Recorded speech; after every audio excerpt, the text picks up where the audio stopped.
Trend 3, a very dense slide, but this is the analysis that we do in terms of looking at decisions every morning, logging them into our book, and analyzing them to figure out and analyze the categories of these rulings.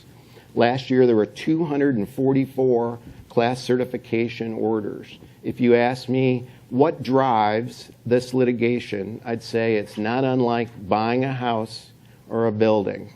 Location, location, location is everything. Who's your judge?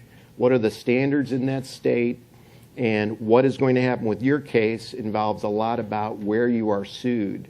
And you'll see on the left coast, the state of California, and the right coast, the area of Metro New York, known as the 9th and 2nd Circuit, which have become magnet jurisdictions. Most Fortune 1000 companies do business in both those states, and invariably, in these bet the company cases, plaintiffs' lawyers pick those two courts to bring their cases because the certification decisions and the law is decidedly more favorable to workers' lawyers than to defense lawyers, and the certification numbers are higher, hence the settlements being higher.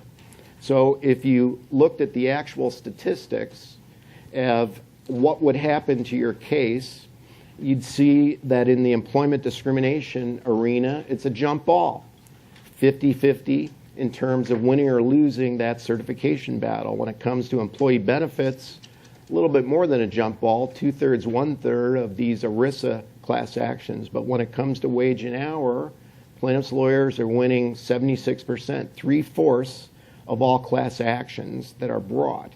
So in essence, in my analysis, this reflects or manifests what I call the investment theory of class action litigation. The plaintiffs' lawyers follow the money. Bringing a wage and hour case is a low investment. You need one person, two people. You don't have to hire an expert. In contrast, in an ERISA case or an employment discrimination case, you must hire a statistician, a labor economist, at about $250,000, conduct a year's worth of discovery before you even get to certification. Yet in the wage and hour area, where the Dukes v. Walmart case has not attached, where the barriers to certification are much lower, plaintiffs' attorneys can move for certification within 30 days and convert these at a rate of 3/4 or 76% to create the conditions for a settlement.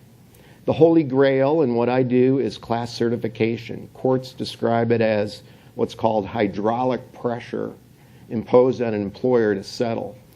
That might be fancy schmancy language in the courthouse. What I feel is it's like holding an angry tiger who hasn't had dinner for 2 nights, and you're holding it with one hand. That's what it's like when a case gets certified and you're dealing with one of these situations.